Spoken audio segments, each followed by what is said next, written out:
छत्रपती शिवाजी महाराज चौक ते पोलीस अधीक्षक कार्यालय दरम्यानच्या परिसरातील नागरिकांना हवेमध्ये पसरलेल्या विशिष्ट एका गॅसमुळे त्रास झाल्याचा प्रकार समोर आलाय। पोलीस कर्मचाऱ्यांच्या सरावावेळी अश्रुधुरांचे बॉम्ब फोडले गेले, त्यामुळे हा त्रास झाल्याचं बोललं जात आहे। 2 ते 3 जण रुग्णालयामध्ये दाखल करावं लागलेलं आहे त्यांना। नागरिकांच्या तक्रारीनंतर अग्निशमनच्या अधिकाऱ्यांनी परिसरामध्ये पाहणी केली।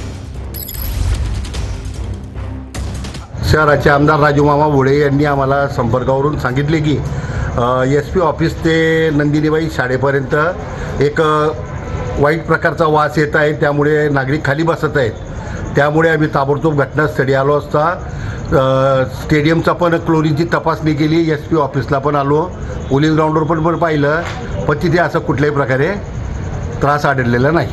मॉकड्रिल घेण्यात आली आहे।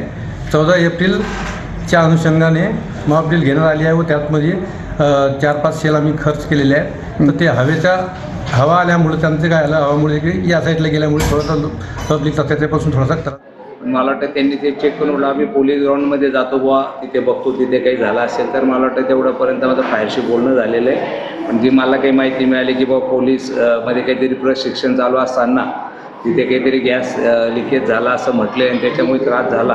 पण भविष्यात मला वाटतं पोलीस प्रशासन किंवा कोणी असेल याची काळजी घेऊन नागरिकांना त्रास होणार नाही याची काळजी घेण्याचा प्रयत्न प्रशासनाला एवढी विनंती करणार। आपण पोलीस अधीक्षकांची भेट